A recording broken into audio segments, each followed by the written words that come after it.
My name is Raquel Garcia, and today po gagawa po ako ng network diagram. First, nakakilagay mo tayo ng cable modem. Yan.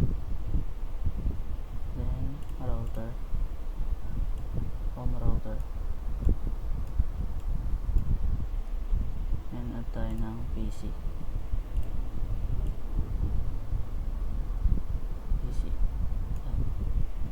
Tapos limang cellphone.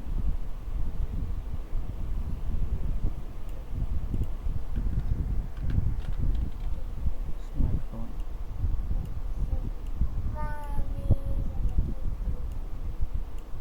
Apat. And lima. So yun, connected na sila.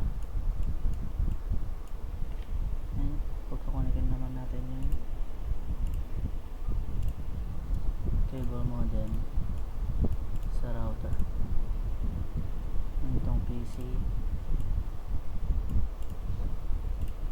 sa router. And add natin yung TV. Ito na lang ang gagawin kong TV kasi wala naman TV dito. Yan. Connect natin kasi naka-ethernet rin yung TV namin, smart TV. Yan. And running muna tayo. Lagyan natin ng picture.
PC ko connect sa router, and yung mga smartphones naka-connect na, connected na sila wireless, and yung Sony. So yun, kita nyo naman po, connected na po sila. Yung cable modem nagbibigay ng internet dito sa home router namin, and yung home router namin naka-connect yung PC namin, yung PC ko sa router namin gamit yung Ethernet cable.